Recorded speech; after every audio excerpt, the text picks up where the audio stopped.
Nah, jadi ketika batu-batu tadi atau material sedimen tadi itu turun ke bawah dengan kecepatan cukup tinggi, dia itu akan menyebabkan efek turbulensi.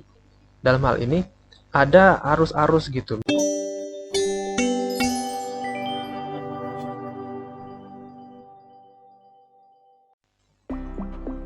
Halo Pokir, selamat datang di channel Pokiedu. Assalamualaikum warahmatullahi wabarakatuh. Selamat pagi, siang, dan malam. Om Swastiastu, Namo Buddhaya, dan salam kebajikan untuk kita semuanya. Dan salam sejahtera. Pada materi kelima di Oceanografi untuk materi kelas persiapan OSN atau KSN ini, kita akan membahas mengenai morfologi dasar laut atau batimetri, ya. Jadi kan kita udah belajar kemarin tuh di video sebelumnya tentang definisi benua, samudra, proses pembentukannya. Nah, kita akan membicarakan tentang morfologinya lagi untuk di dasar laut itu seperti apa. Secara garis besar ya. Nah, secara garis besar morfologi dasar laut itu kita akan bagi menjadi dua bagian, yaitu ada yang di tepi atau disebut sebagai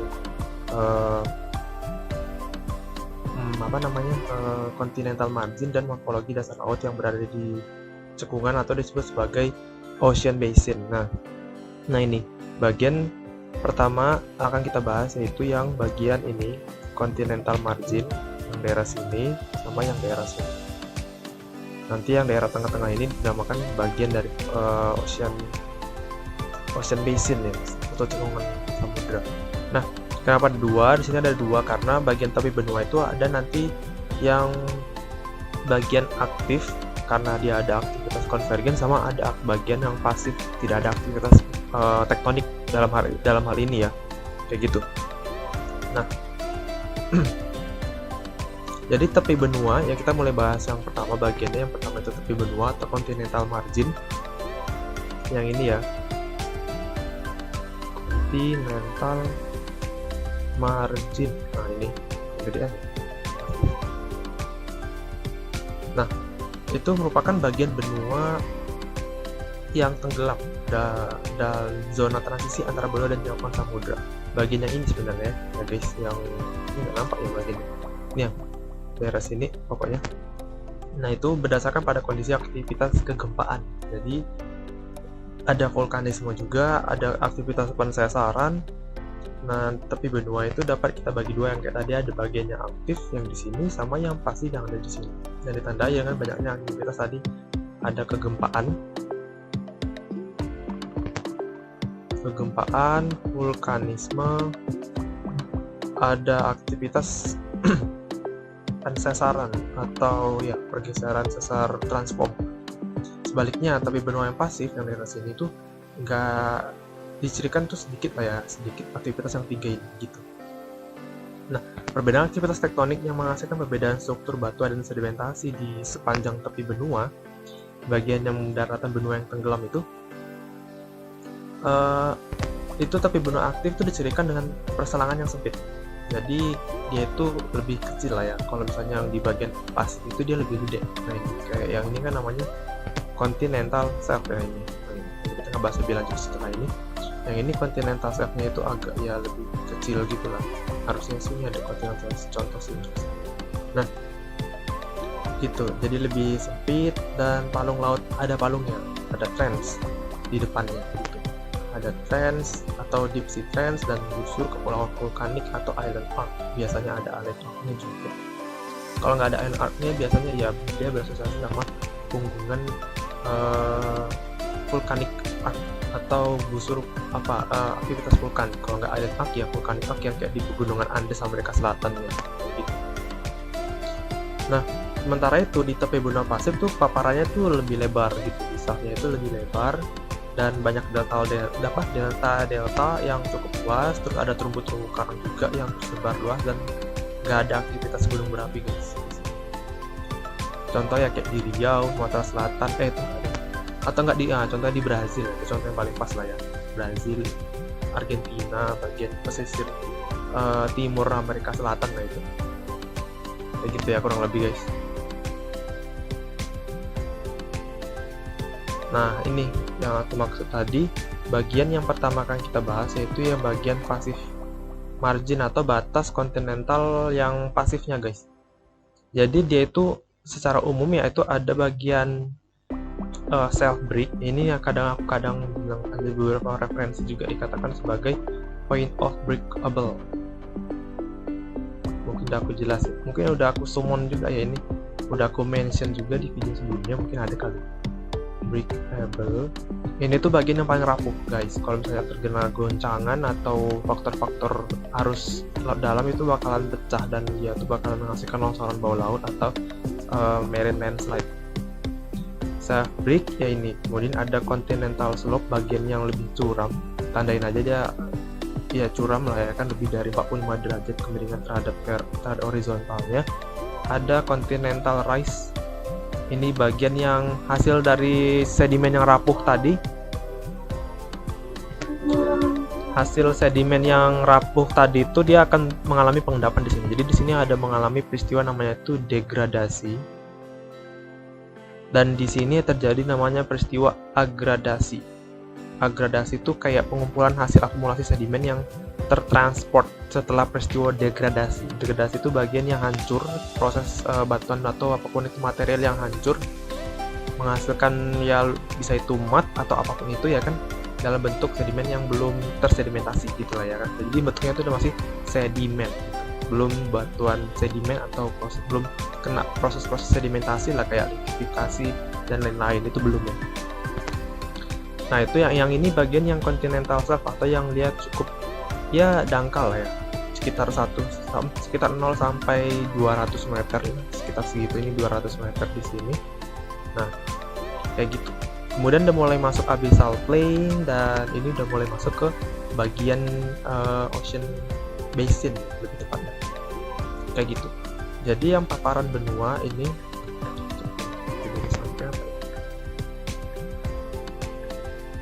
nah kita akan bahas dulu berarti yang pertama, bagian yang pertama itu paparan benua atau continental shelf, lereng benua, dan tinggian ya continental rise. Dalam hal ini kita akan pecah jadi dua bagian, yang tadi itu ada pasif dan aktif ya. Pertama kita bahas dulu yang pasif. Nah ini yang aku bilang juga tadi, udah di sebelumnya juga ada sih ya. Nah di sini untuk beberapa morfologi batimetri yang terdapat di bagian pasif margin itu ada ya bagian paparan benua seperti sudah dijelasin tadi, kemudian ada lereng dan segala fitur-fiturnya dan tinggian di sini. Nah di sini juga bisa dilihat ya gambarnya. Nah untuk paparan benua tadi juga udah aku jelasin sebagian, dan itu pokoknya dia tuh ada apa ya, bagian yang tenggelam tadi, benua, bagian benua yang mengalami penenggelaman gitu, atau ya dia terisi air gitulah, yang sangat kecil gitu slope-nya. Berbagai kenampakan yang dijumpai di kawasan ini ya, fitur-fiturnya kita akan bahas fitur-fiturnya lebih spesifik lagi. Untuk fitur-fiturnya yang ada tuh biasanya dijumpai kawasan ini tuh kan ada 7 proses guys. Kayak proses yang pertama itu ada namanya proses glasiasi. Nah apa proses glasiasi ini contohnya kayak paparan Sunda sama paparan Sahul. Nah itu karena proses glasiasi dulunya itu tersingkap terus mau cair lagi dan tenggelam lagi ya. Itu contoh continental shelf juga bisa. Kemudian ada perubahan muka laut, sea level change ya kan, bagian setelah kayak pencairan gitulah ya, sea level change ya kan. Kemudian ada peristiwa aktivitas lain kayak gelombang laut, aliran sungai, pasang surut gitu. Terus ada sedimentasi. Nah sedimentasi di sini dari sungai ya tibanya ya, dari delta atau ya aliran sungai yang banyak membawa akumulasi partikel suspensi sedimen dan mengalami pengendapannya itu di continental shelf kayak gitu. Kemudian ada pengendapan karbonat. Pengendapan karbonat ini nanti di materi selanjutnya sih, materi kita di materi sedimen laut. Di situ bakal banyak ada peristiwa nanti kayak gravitational settling akibat pengendapan karbonat dari kronik material bioorganik yang berbau karbonatan, mempunyai kandungan karbonatan tapi itu sudah mengendap ke bawah. Nah itu juga banyak sih akumulasinya di continental shelf gitu. Terus ada juga aktivitas pensesaran tapi dalam kasus yang lebih sedikit sih seharusnya ya, kecuali kayak dalam batas dia di paparan benua yang di active margin baru di situ tuh banyak aktivitas kegempaan. Contoh kayak ya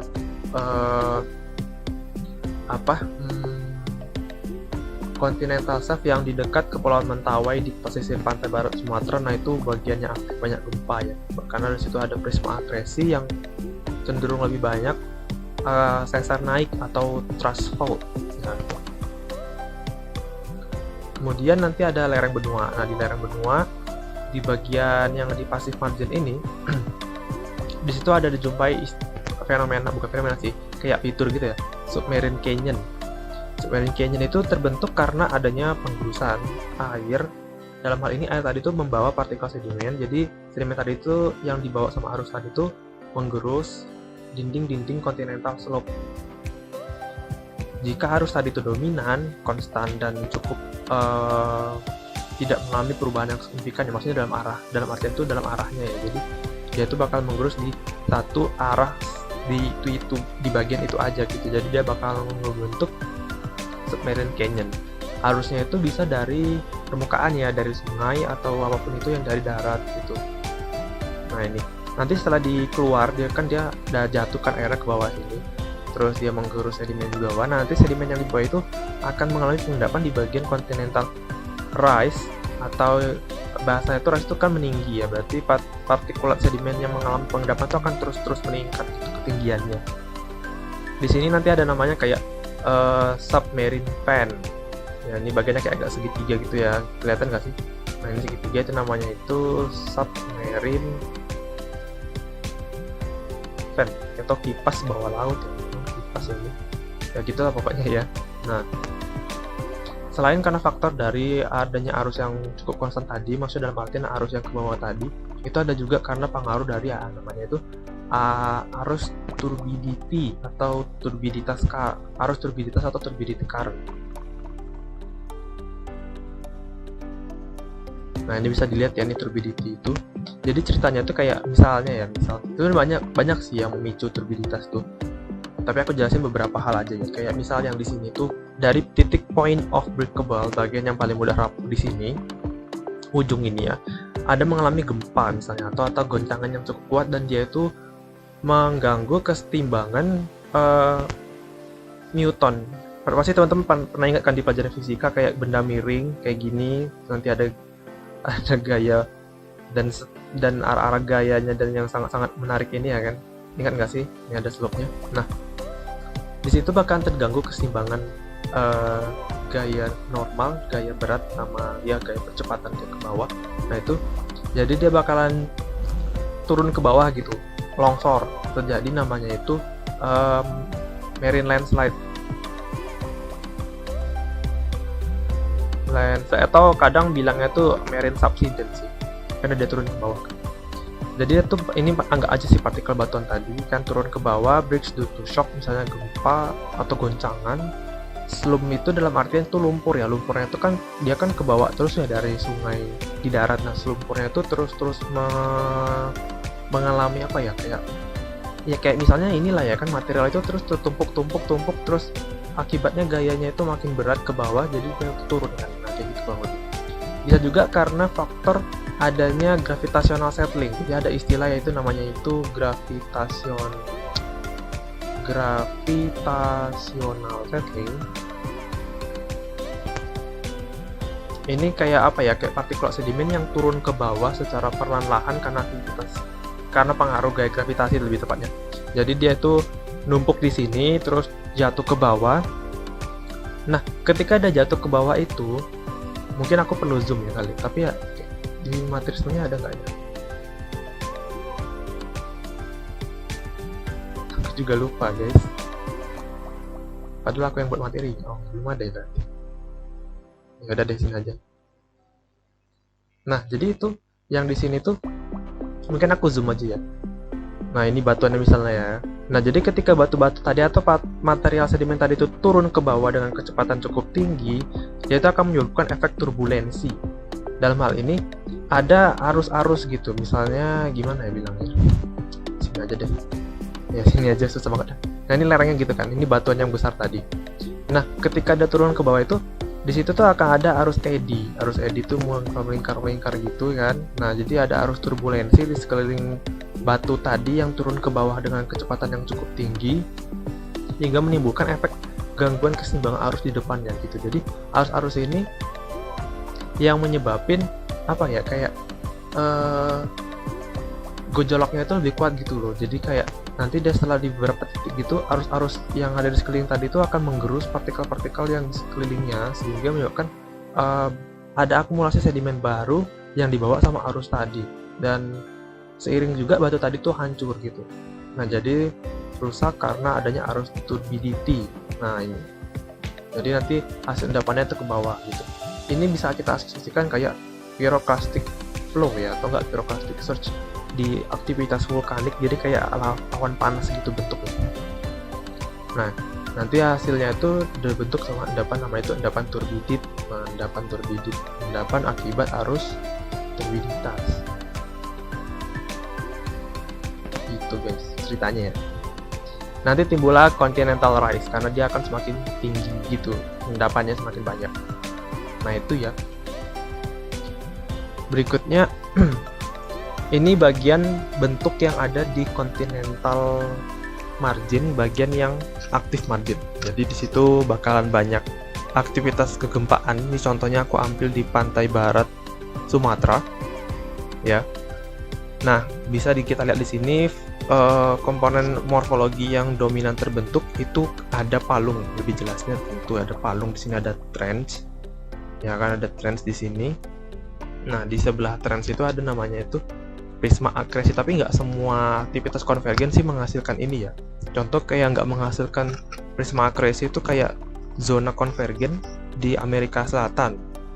Terus kayaknya itu sih yang aku tahu ya, yang nggak ada prisma akresinya. Kayak di Indonesia itu, oh ya, di Jawa bagian selatan juga prisma akresinya ada, cuman nggak terlalu besar kayak di Sumatera sampai menimbulkan gugusan kepulauan prisma akresi.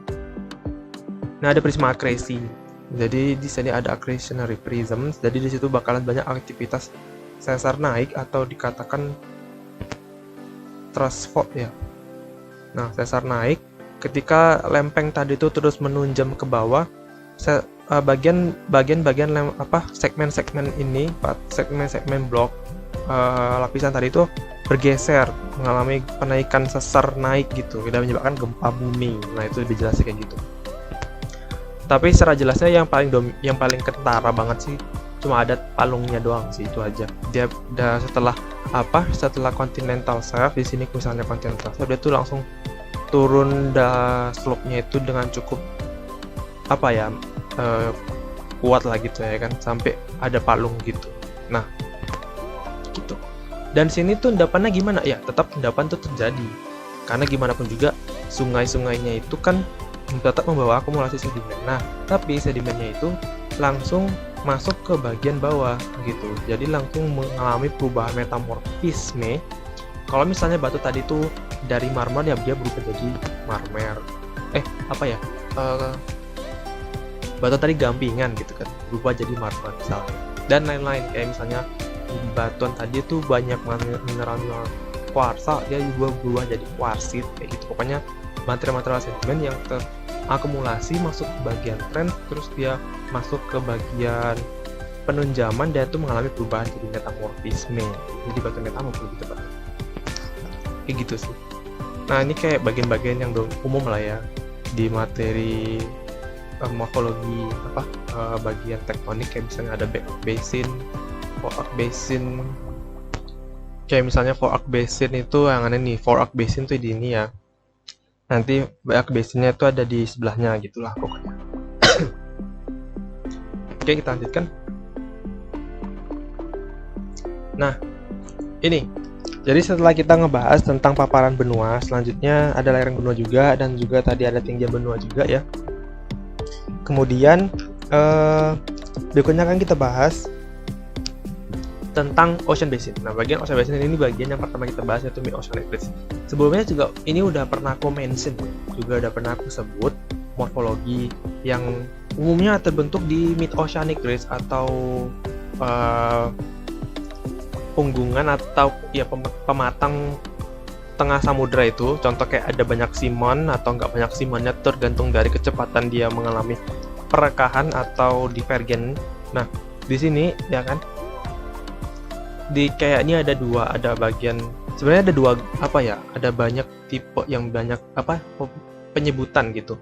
Ada yang bilang tuh fast, medium, slow. Kayak misalnya aku kemarin bilang itu ada yang fast spreading, slow spreading, sama ultra slow spreading. Tapi jelasnya ya ada tiga gitu.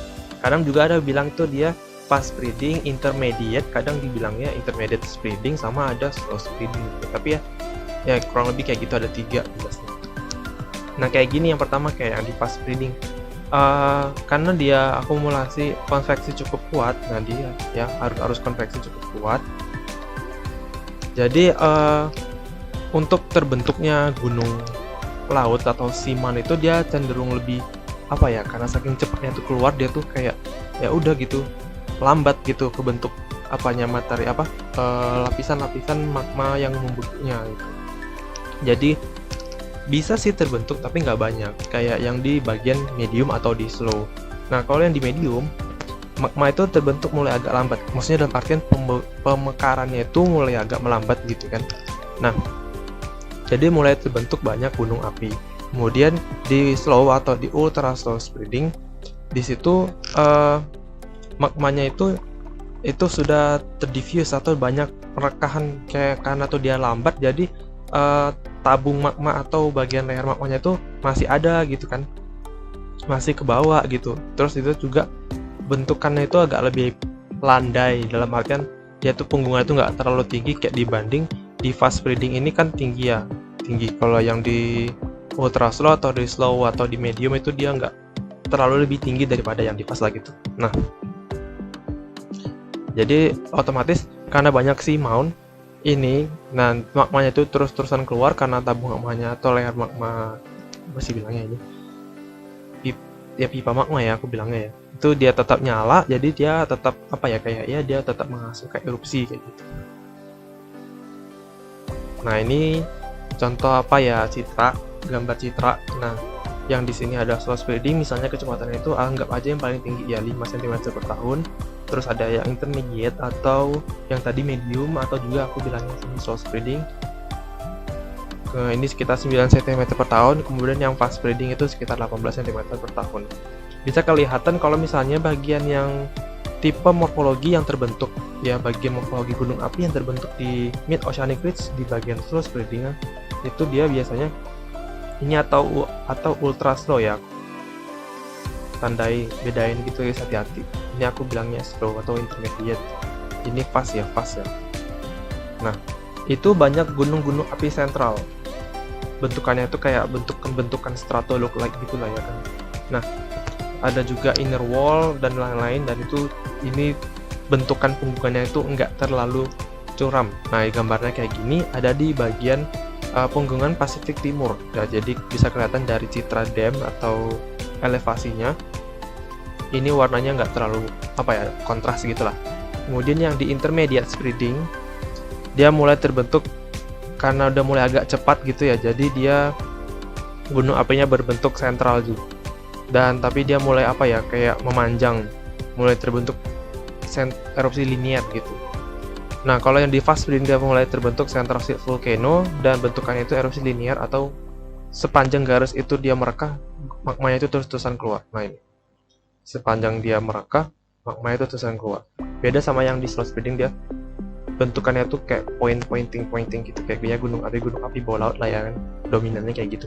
Bisa kelihatan di mid Atlantic Ridge atau punggungan sama tengah Atlantik. Nah ini bentukannya tuh, jadi sebenarnya ini gunung guys ya, gunung api, tapi bentukannya itu erupsi linier.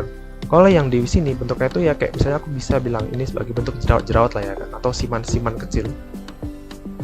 Nah ini gitu, kayak gitu banget.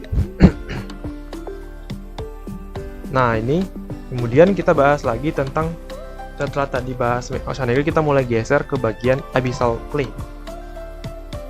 Nah abyssal plain sebenarnya yang bikin sebenarnya abyssal plain itu bentukannya itu nggak rata, atau bentukannya itu kayak mana ya bilangnya, nggak apa ya, apa ya bilangnya, nggak rata-rata banget lah gitu, karena sebenarnya itu rata itu terakumulasi akibat sedimen laut. Nah, kita bahas marine sedimen di materi video selanjutnya. Bentuknya itu kayak gini aslinya. Jadi dia sangat-sangat apa ya, curam-curam, bervariasi ketinggiannya, mengikuti hasil efek dari mid oceanic ridge-nya tadi. Nah, ini. Karena kan di mid oceanic-nya itu, coba kita lihat di sini yang di sebelumnya. Nah, ini. Bentuknya itu nggak rata. Nih, bentuknya itu nggak rata. Bisa kelihatan dari sini banyak guratan-guratan gitu. Banyak guratan-guratan. Nah, bentuknya itu nggak rata. Terus seiring waktu dia mulai menjauh dari pusat pemekaran atau mid oceanic ridge tadi, dia tuh mulai terisi sama akumulasi sedimen. Nah, mulai terisi sama akumulasi sedimen dan semakin lama akan semakin datar. Jadi dia kawasannya itu terkenal sebagai kawasan yang bentuknya itu agak datar dengan kedalaman yaitu berkisar sekitar, ya bisa lihat dari gambar ini juga ya, ada dari 4 km sampai itu 5 km. Nah, dibatasi antara dari bagian paling ujung, misalnya di batasnya dari mid oceanic ridge sampai batasnya itu ke continental rise gitu, dataran abisal yang mulai banyak akumulasi sedimen pelagis ya namanya itu. Dominansinya ya sedimen pelagis, tapi banyak sedimen-sedimen lain yang akan kita bahas di materi video selanjutnya aja ya. Nah, di situ tuh banyak tadi fitur kayak misalnya yang tadi aku bilang juga di continental rise tadi itu ada kayak submarine fan ya, submarine fan, atau kadang orang bilangnya juga tuh deep sea fan ya guys, deep sea fan atau kipas laut dalam ya artinya. Ya, kipas laut dalam ya, itu deep sea fan sama submarine fan ya, itu. Oke, lanjut.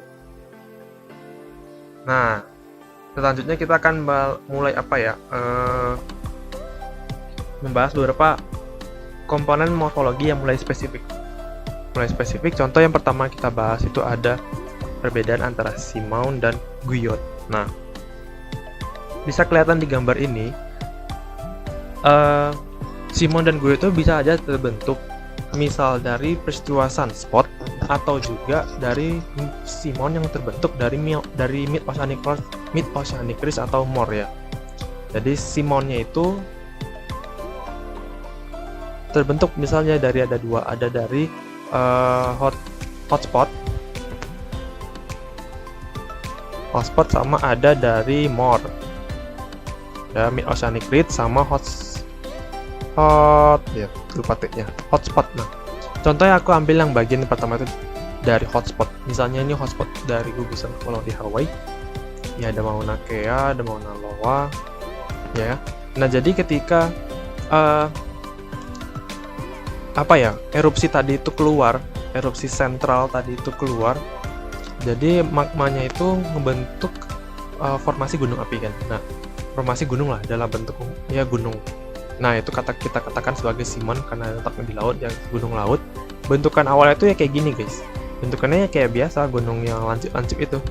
Nah, lancip kan ini. Nah, seiring dengan dia itu mulai menjauh dari pusat keluarnya magma tadi, baik itu dari pusat hotspot atau pusat mid oceanic ridge, dia itu akan terus mengalami erosi, mengalami proses degradasi atau erosional proses, menyebabkan bagian atasnya itu datar, yang kita katakan sebagai guyot atau table mound. Jadi table mound atau guyot itu sama tapi beda. Gimana ya? Guyot itu pasti seamount, tapi bentuknya itu nggak lancip. Jadi guyot itu datar atasnya. Kalau seamount itu lancip. Guyot itu kita bisa katakan seamount juga, tapi bentukannya itu nggak lancip, nggak datar. Nah, ini yang seamount. Ini juga seamount tapi bentuknya datar, jadi namanya tuh lain sendiri, guyot atau table mound gitu. Nah, itu ya. Prosesnya itu erosi dari permukaan bisa, dari arus laut dalam bisa. Jadi ketika dia udah di atas itu banyak arus laut. Di bagian permukaan itu arusnya itu cukup dominan ya. Banyak surface current ya. Jadi arus-arus tadi itu mengerosi bagian atas gitu. Jadi akan semakin terkikis. Kurang lebih kayak gitu penjelasan sederhananya. Nah, ini ada bentukan lagi, namanya itu ada rangkaian pulau-pulau atau island chains ya, island chains ya, atau pulau-pulau. Kadang ini aku gabung jadi pulau-pulau terumbu ya materinya. Ada pulau-pulau terumbu atau coral island ya, yaitu pulau yang terbentuk karena pertumbuhan koral. Yang island pulau terumbu tadi, coral island tadi ya, ini bisa aku bilang sebagai contoh gambar dari coral island. Bisa sih terlihat dari sini, ini gugusan koralnya ya, sini nih gugusan koralnya. Ini ada bagian yang rangkaian pulau-pulau atau island chains. Ini ada Light Island Chain, Tuamotu, Archipelago Marshall, ini ada Hawaii, ini ada Emperor Seamount. Jadi kita ngelihat Samudra Pasifik itu nggak full serta-merta itu adalah lautan yang sangat luas dan hanya bentuk laut doang, tapi itu banyak bentol-bentol pulau-pulau kecil hasil dari erupsi Seamount tadi ya, dari si hotspot. Sama ini hotspot. Yang di sini tuh contoh dari yang di Timor. Nah, ini bisa kelihatan dari gambar di sini juga ada East Pacific Ridge. Nah, East Pacific Ridge-nya yang ini, ya kan? Geraknya itu ke sana. Nah, bisa kelihatan ini bentukannya itu mengikutilah rantai pulau-pulaunya gitu. Nah, untuk pembentukan kepulauan koral sendiri ya, pulau-pulau terumbu, coral islands itu kadang dia diasosiasikan sama kehadiran yang namanya itu atol ya ini. Nah, formasinya itu ada 3. Yang pertama itu kita katakan sebagai fringing reef. Fase ketiga dikatakan sebagai barrier reef. Dan yang ketiga ada atol.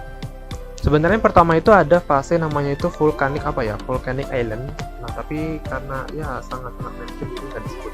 Yang pertama itu fringing reef. Jadi ketika erupsi tadi keluar ke permukaan, magma tadi itu berhasil mencuat ke permukaan dan ngebentuk pulau yang kita katakan sebagai volcanic island. Dan kemudian masuk ke tahap kedua, di mana ketika suhu suhunya cukup hangat, salinitas mendukung, kemudian banyak endapan-endapan karbonatan, di situ terbentuklah koral di sekeliling volcanic island tadi. Nah, ini sekeliling volcanic island itu terbentuk coral reef. Ya, ini coral reef. Ini dari atas, tampak dari samping itu kayak gini. Ini yang kuning oranye apa enggak sih guys? Yang oranye ini yang bagian koralnya yang tumbuh yang dari dasar pinggir gunung laut tadi, volcanic island tadi. Kemudian seiring berjalannya waktu kan ini geraknya tuh makin ke sana ya, makin jauh dari pematang samudra, itu akan mengalami penurunan elevasi karena ya otomatis ya, karena kan arus konveksinya udah nggak kuat kan. Jadi konveksi tadi itu yang menyebabin bagian mid oceanic ridge itu tuh lebih tinggi gitu, ada desakan magma keluar gitu. Nah, itu mulai tenggelam, volcanic island sinking, penenggelaman pulau vulkanik tadi. Nah, akan ngebentuk lagunnya tapi belum besar ya. Nah, ini jadi kayak ngebentuk batas gitu, ada barrier gitu, ada pembatas koral-koral tadi sekeliling ini. Ya sekitar sini lah ya kan. Contoh kayak misalnya teman-teman pasti kalau misalnya mau nonton contoh yang keren di kartun, itu ada di kartun yang namanya Moana. Nggak salah nama filmnya ini ya. Cek aja, itu kayak di film itu tuh dijelasin contoh real banget sebuah pulau yang ditinggali sama si Moana tadi itu dalam tahap barrier reef, karena di sekeliling di ujung dari pulau tadi itu ada koral yang cukup besar sebagai penghalang gelombang gitu. Nah, itu barrier reef. Kemudian terus mengalami penenggelaman sampai sini dan terbentuklah lagun atau perairan yang dibatasi sama koral. Yang koral tadi kita akan sebut sebagai atol. Nah, itu. Ini tahapannya ada fringing, barrier, dan atol. Nah, berikutnya formula lagi terakhir ada namanya itu seal. Yang si kecil ini. Nah, nih seal itu. Seal itu bentukannya tuh kayak seamount, tapi ukurannya lebih kecil daripada seamount, ya kan guys? Jadi ini bisa lebih kita katakan mirip kayak hills lah ya, bukit-bukit tapi di laut, seal gitu. Ada beberapa temen aku yang bilang Sihil itu kepanjangan dari Sea Hill, tapi aku nggak tahu juga sih ini benar apa enggak. Jadi katakan Sil atau bukit laut. Nah gitu, Sil atau Sea Hill atau bukit laut ya, Sea Hill. Nah Sil, ini Sil itu di beberapa buku yang aku baca, Sil itu dia bisa didefinisikan dalam dua hal, perspektif sebagai seorang oceanografi fisika sama seorang ahli oceanografi biologi. Jadi kalau di oceanografi fisika dia tuh menjelaskan Sil itu merupakan bentangan morfologi batimetri yang mampu membedakan wilayah properties fisik dan kimiawi perairan laut. Misalnya di sini ada intermediate layer atau ini kata apa ya, kita bilangnya itu kayak ini ada coastal water misalnya, ini ada ocean water. Jadi kayak Sil itu yang ngebedain properties fisik tadi. Air tadi tuh punya properties coastal, wilayah perairan yang dia umumnya airnya tuh yang masih nggak terlalu tinggi salinitasnya dibandingkan yang di ocean water gitu kan, karena masih ada pengaruh dari sungai. Nah kayak gitu kurang lebih. Kadang ada juga kalau misalnya pembedaan itu di dasar laut yang lebih jauh lagi, itu ngebedain misalnya Sil yang ada di Atlantik itu banyak banget ngebedain kayak nanti ada ABW, AIW ya kan, itu material-material yang kayak apa jenis-jenis massa air laut itu dibedakan sama si Sil ini. Nah dalam perspektif oceanografi biologi, Sil itu dia wilayah bentangan yang membedakan komponen-komponen makhluk laut dalam gitu. Jadi misalnya laut dalam yang ada di sini A, misalnya yang di sini ada B, itu beda karakteristik bentuk tubuh si makhluk laut dalam itu karena dibedakan sama si Sil ini. Jadi mempengaruhi bagaimana si organisme laut dalam memperoleh makanannya. Berbeda caranya, berbeda karena karakteristik lautnya yang membedakan proses makanannya juga berbeda kayak gitu. Karakteristik massa air laut yang berbeda itu tentu mempunyai karakteristik primary production atau produksi primer, katanya produksi primer. Dari si plankton itu ada mengalami perbedaan. Jadi beda karakteristik baik itu bagi sistem pencernaan atau apapun itu, sistem fisiologi. Nah, fisiologi si makhluk tadi dalam proses bertahan hidupnya gitu. Nah, itu Sil itu ya. Nah, kurang lebih kayak gitu ya Sil. Nah, oke, materi kita sudah selesai. Ini cukup panjang materinya guys. Terima kasih jika sudah menonton video ini sampai akhir. Semoga bermanfaat, dan jika aku ada salah penyebutan dan salah kata dan apapun itu, aku mohon maaf karena kesempurnaan itu hanya milik Allah semata, dan aku dalam masa tahap belajar juga ya guys, sama-sama belajar. Terima kasih atas perhatiannya.